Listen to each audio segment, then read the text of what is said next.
புளி சாதம் வாங்க சாப்பிட்லாம். நல்லா கடலக்கொட்டலாம் போட்டு சாதம், புளி சாதம். இதுக்கு வந்து புளி, உப்பு, மஞ்சள் போட்டு நல்லா கரைச்சி கொதிக்க வச்சு எடுத்து வச்சுருக்கேன். இந்த அளவுக்கு பதம் வரணும். நெக்ஸ்ட்டு தேவையான பொருட்களை போட்டால் வறுத்து வச்சுருக்கேன். டேஸ்ட்டு சூப்பராக இருக்கும். சின்ன வெங்காயம், பூண்டு, வரமிளகா, கருவேப்பிலை, தாளிக்கிறதுக்கு வடகம். பார்க்கலாமா புளி சாதம் எப்படி செய்யுது? எண்ணெய் நல்லா காஞ்சிருச்சு, வடகம் போட்டுக்கலாம்.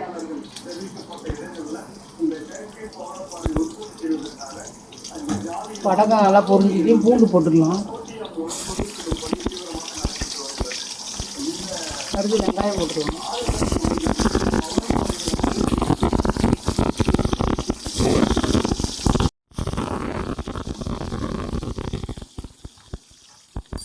நல்லா வதங்கணும், கடலக்கொட்டை போட்டுக்கலாம். நெக்ஸ்ட்டு வரமிளகா, கருவேப்பிலை,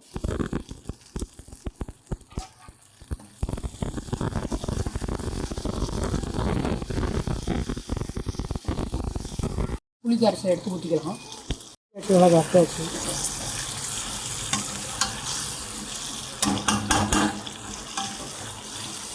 இது நல்லா சுண்டி வரணும். இதோடு நான் சர்க்கரை ஒரு 2 டேபிள் ஸ்பூன் ஆட் பண்ணிக்கிறேன். அப்போ தான் அந்த பேலன்ஸ் ஆகும் அந்த புளிப்புக்கு, இன்னும் நல்லாவே இருக்காது. போட்டேன்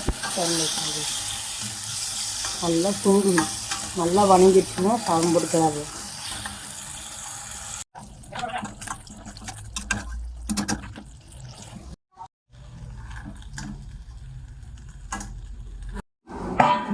புளி சாதம் வாங்க சாப்பிட்லாம். நல்லா கடலக்கொட்டலாம் போட்டு சாதம், புளி சாதம்.